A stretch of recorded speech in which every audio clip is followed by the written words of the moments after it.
that are whoa, sorry, didn't like that. My computer got distracted. Much of the interoperability research that we've worked on has been in terms of patient access and then patient matching as well. And both of those things certainly play a bit into the public health data work that we will continue over the next few years. So I'm sure many of you on the phone are extra familiar with the 21st Century Cures rules and all of the associated rules that came from that. Requiring things like USCDI to have standardized data for patients and providers, the use of application programming interfaces as tools to make that data a bit easier to exchange and for patients to see. And as part of that, there's also more demographic data that is being collected and shared that will help improve some of the patient matching issues. Patient matching, like I mentioned, was one of our focus areas. So just a little bit about that.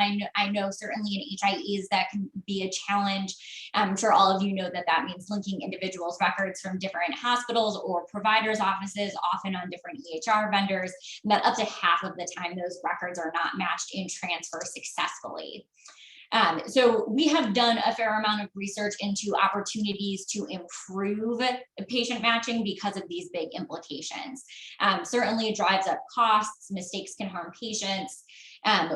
We understand all of the whys that tends to happen. EHRs might format that data differently. There could be typos, information changes. I just moved.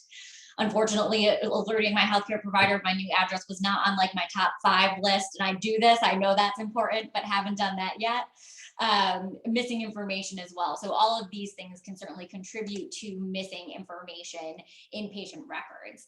And as the pandemic raged on and continues to do so, unfortunately, there were also examples of missing data that came out throughout the pandemic. So lab orders and results, we heard from, certainly this was also in a lot of articles, but we heard from a lot of the folks that we talked to that lab orders were often missing basic patient demographic information. So missing address, which can make patient matching challenging, missing phone number, which certainly would make contact tracing really challenging. And then data such as race and ethnicity missing, not just from lab orders and case reports, but also from immunization information. So making it harder to understand trends and where communities needed care the most. So one of the things that we started to see is that those opportunities to improve patient matching in our initial area, so looking provider to provider or provider to patient, could also be applied in the public health area. So thinking about some of those near-term opportunities that could help improve patient matching and improve interoperability, thinking about getting more data, so ensuring that things like phone number and address were being part of those records that were being shared, then also that data is standardized. I spent some time working at Epic many years ago, and I know even in the same EHR, different people document things differently, right? So I have an apostrophe in my middle name, and some places will put the apostrophe in and some will not. Dashes, so there's all sorts of issues that can come without having standardized data or standardized entry for consistent data elements. Some of the other challenges with public health data exchange is that data exchange capability in EHR certification is optional. So much like the way that data can be entered within EHRs in different ways, EHRs could choose what public health data exchange functions they used and which ones they didn't. So not all systems, for example, have the ability to send interface interface messages for case reports, not all might be able to do bidirectional sharing with immunization registry. So there's a lot of variability in terms of what EHR requirements different EHRs are adopting. And then required payment program reporting. So for CMS in the Promoting Interoperability program, which again, I'm sure many of you are very aware of, but over the last few years, the public health data exchange reporting measures were optional. So kind of same deal as that ONC certification, providers or hospitals could report on 2 of a menu set of items. They weren't required to report all of those public health data measures.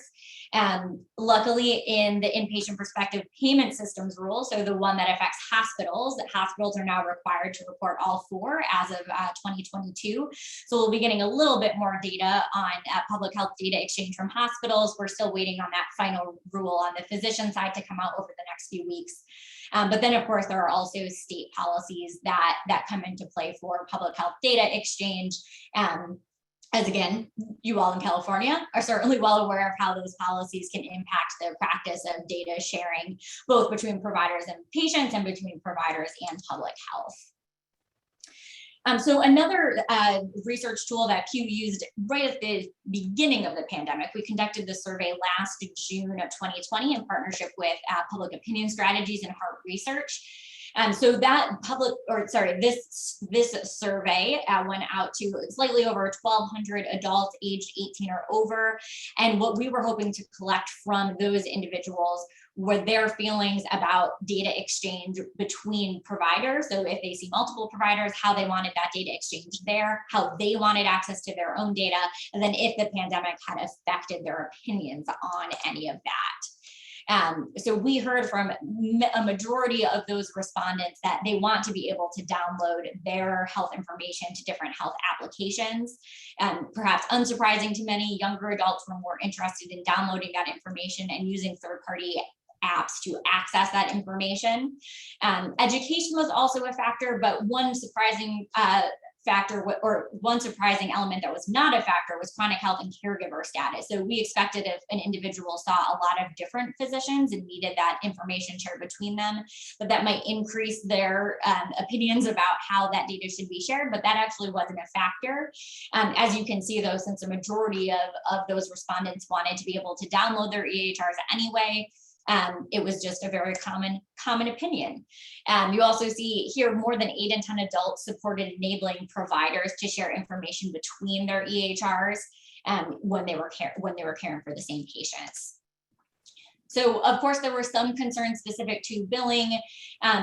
Surprisingly, some concerns related to sharing social determinants of health data between providers, as well as mental health or substance use history. So there was some hesitation about certain data types, but even where there was hesitation about data types, broadly, the respondents still supported the exchange of health information. And I know that this slide got sent out, so I won't walk through this, but just in case you're curious about the types of data elements that respondents were most interested in both having access to and having their providers be able to share between them, we thought this was a particularly interesting way to look at that data breakdown. So certainly we'll let you all look at that offline.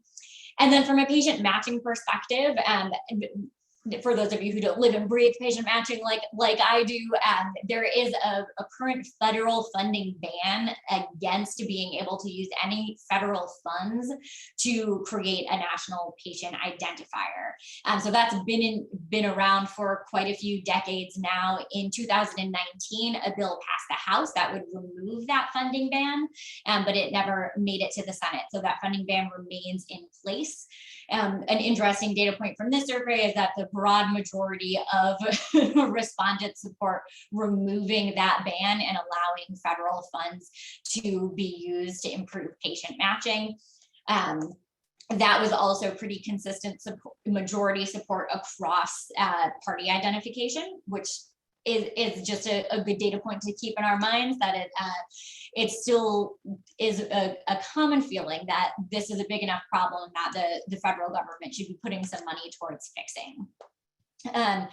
Another interesting point here in terms of patient preference for how to improve patient matching, a lot of the respondents were interested in looking at biometric options. I know many of us unlock our phones with our fingerprints or our faces. And so a lot of patients felt like that would be another good data point to use to be able to ensure that our information is being matched appropriately across providers or when it's being sent elsewhere. So just some kind of big overall findings from that survey. Americans want access to their data. They want the patient matching issue solved. They don't support the current federal funding ban, and they're really interested in thinking about new and advanced technologies to improve some of the issues that we're having with interoperability. So I don't have any specific slides about the public health data improvement project because we are so new, but I am happy just to talk through what work we're doing there and would love to get some questions and feedback on that as well. I'll leave this slide up just in case any folks are interested in reaching out after to chat either about any of the prior work that Pew has done or some of our upcoming work. So as you know, we've been working on patient matching and interoperability. We were like, hey, maybe some of these solutions would be able to help with the challenges we're seeing with public health data exchange today. You know, we were reading all of the articles about fax machines breaking and manual data entry that was requiring the National Guard to come in and help to be able to get lab reports or case reports into public health systems. And so we started to do some digging into understanding, you know, why aren't some of these tools being used to share information with the public health departments. So that was a rather naive question to ask. It's obviously not quite as easy to solve as saying, well, hey, let's use these APIs, or let's make sure that we're sending more data elements and that will solve the problem. So what we started to understand in all of the interviews and research that we've done was that this is a very multi-layered problem, and that there are very different policies at different levels that we look at. So with public health, there's local, as California is very familiar with, right? Like the power of the regional public health departments and the role that they play overall, how those departments interact with the state, how the state policy then kind of trickles down and affects all of those different departments. And then on top of that, the federal policy. So we're taking a three-pronged approach to this public health data improvement project. The top prong remaining at the federal level. So thinking about how can we get CMS payment programs to require public health data reporting, and how can we make that reporting more meaningful? So today, all of those public health reporting measures that I mentioned are attestation only.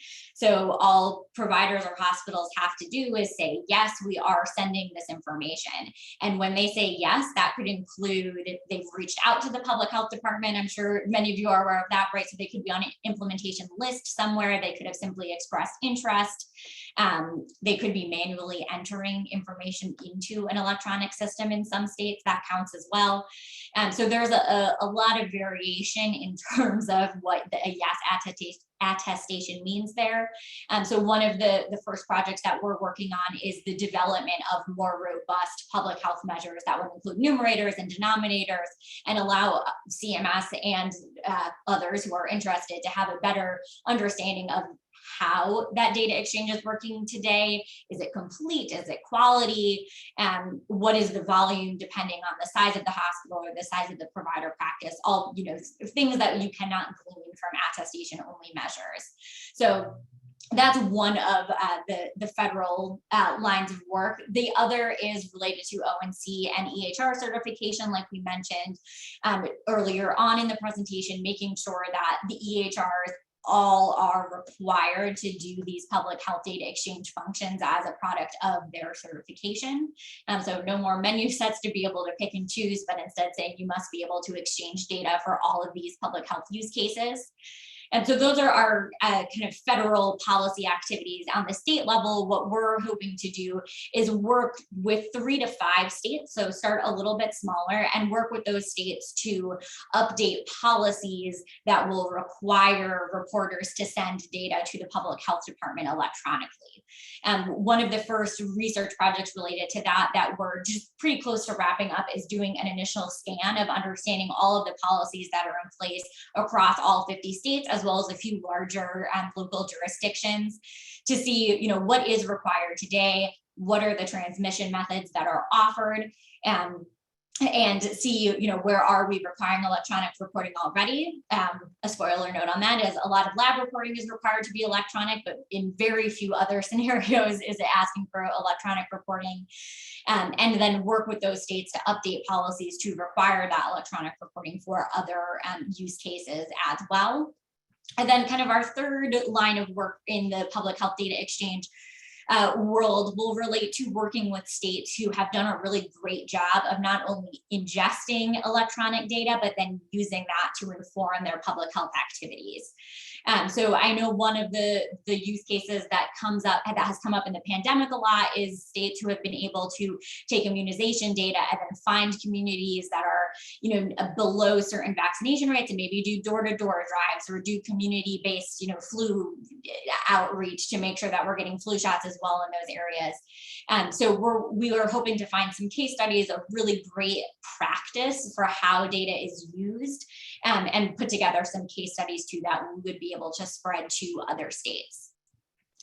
So that was a lot of talking and a lot of varied information at once, but that's the direction that Pew will be going in terms of interoperability for the next few years. And I will say, I certainly understand that a lot of this is very policy focused, and a lot of you all I know are living and breathing in the practice of it. And so we want to make sure that what we're doing in terms of policy recommendations align appropriately with what's realistic and what can actually be done in practice. So we'll certainly continue to stay in touch with the folks who are on the ground and know what can actually be done in terms of the technology. Well, thank you so much, Molly. It's really exciting to hear about the public health work that you'll be pursuing. I think welcome folks to unmute themselves if you'd like to pose a question to Molly. It looks like we had one come in the chat from Dolores Green from Inland Empire or Riverside County Medical Association, just around the fees that vendors charge often to be able to allow providers to share data. Is this something that you're thinking of addressing through your work around ONC and EHR certification at all? That's an excellent question. And yes, we hope so. So we know in part of the Cures rules, anything that was deemed patient access, vendors couldn't be allowed to charge for. So that's one of the points that we hope to continue to make, is that this should fall into the same category, that anything that's being used for public health purposes also should not be something that vendors can charge for. And so that's a really excellent question. We absolutely continue to push that as well at the federal level. Great, that's great to hear. Timmy? Yeah, Molly, I was wondering if we could just back up a little bit as to a couple, I guess, two questions. Is how does this kind of topic fit into Pew's agenda? Where and how did this become something that you're really leaning into? Because it's phenomenal, and I love, the survey data as well. We need it, but I was just wondering where and how that is part of your agenda. Yeah, so Pew has a rather varied and eclectic health portfolio, I'll say. So we work on a pretty wide range of issues, going from antibiotic resistance work to substance use treatment, to very techie things like APIs and interoperability. So a lot of the interoperability work actually came out of an earlier project on medical devices.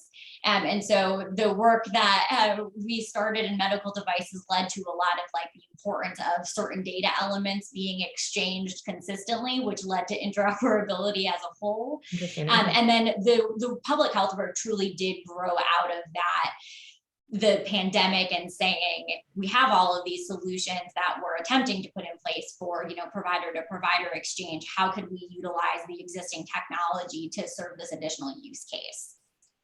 And I know the last survey you did was in 2020. Do you have any surveys queued up for 2021, 2022 that we should be aware or tracking? Oh yeah, great question. Thanks that was an excellent tee up. So we're actually planning on, usually the way that we'll approach surveys is we'll start with focus groups to get some idea of what targeted questions we actually want to include in a survey and make sure that we're hitting the right themes. So we're planning some focus groups for the end of 2021, early 2022, where we hope to talk with public health officials, hospital executives, provider practices, so a couple different groups about the same topics, but understanding their perspectives from the chair that they're sitting in. And then from there, we hope to queue that up for a survey later on in 2022 or early 2023. That's terrific. And I guess just one more question.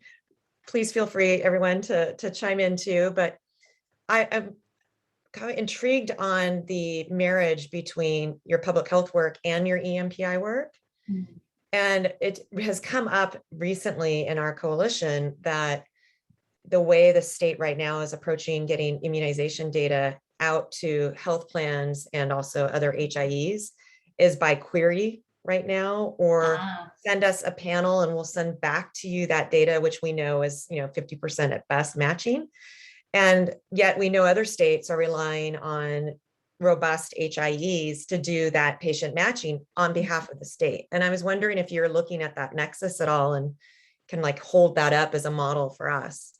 yeah, so one of the things that we've heard from others, some states that have been successful in terms of making sure that their immunization registries are doing some matching, is they have done address standardization to the U.S. Postal Service standard, and so I could go down a whole rabbit hole about that, so I'll try to stay high level. But some research that we've done in the past have found that standardizing address alone can lead to a 3% increase in patient matching, which 3% might sound small, but in a large health system, that can be thousands and thousands of accurate patient matches a day.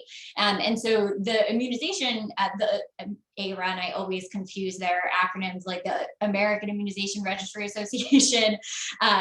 They attended one of the presentations where we had been talking about that research and brought that back to all of the IISs that are their members.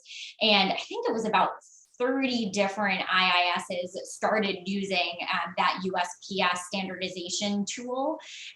So there's some, unfortunately, that USPS address standard, they have an API that can standardize addresses into that correct US Postal Service standard. We've ever entered an address on a shopping website and it pops up and is like, hey, did you mean this? Which happens to me all of the time. That's what that API is doing. Unfortunately, that API is not available free of charge to healthcare facilities. That's one of the big advocacy projects that we've been undertaking for the last 3 years or so now, and will continue to beat that drum. So that is available for healthcare facilities to purchase, unfortunately, not available for free, but standardizing to that USPS address standard can help a lot. The IISs who also implemented that found a much higher rate of mail deliverability, which wasn't their initial intention, but was a nice side effect in addition to patient matching. So that's one of the successful strategies that we've heard in terms of being able to boost rates. Great. Excellent. And I see Claudia has her hand raised. Claudia, Yeah, I'll hand it to you. Hi everyone, thank you. And thank you so much, Molly. This is so interesting. So one question is, were you able to know from respondents whether they were on private or public insurance? That is a great question. Yes, we have that. I have it in a larger deck, so I can follow up and see if there was any correlation on those particular questions. That's great. And the other is the level of detail you have. You have on one of the slides, you talked about concerns specific to mental health and also social determinants. Yeah. And like, how much more detail do you have on those two topics? Yeah, so I can share what do we call them? An issue brief. Names all of our publications, weird things. But we do have a publication that I can send out for Robbie to disseminate that goes into much more detail on that. Because the breakdown actually was that respondents who identified as Black and or Hispanic were less comfortable with sharing social determinants of health information compared to respondents who identify as white. And then we do have that similar table breakdown in terms of the comfort level for social determinants and mental health and behavioral health information comparatively to traditionally clinical information. Gosh, that's so powerful. That race data is really, really powerful when we think about what we're trying to do in California using Medi-Cal to move our equity needle. So lots to think about there. That's absolutely.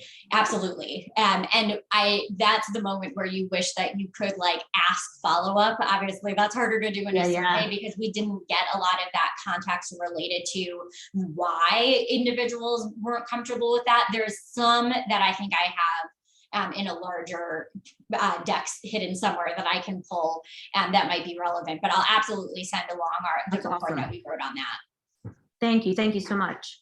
Absolutely. Excellent. And I've got one more question, and I know you're deep in your 50 state scan right now, but I think we'd love to know if there are any states we should be looking at when it comes to thinking about robust public health data infrastructure and reporting or patient matching. We've been really trying to bring in speakers from other states that California can learn from, and would love to know, Molly, if there are any that you think we should be keeping our eyes out for. Sure. So I think one of the things that the scan showed us is there's no perfect state.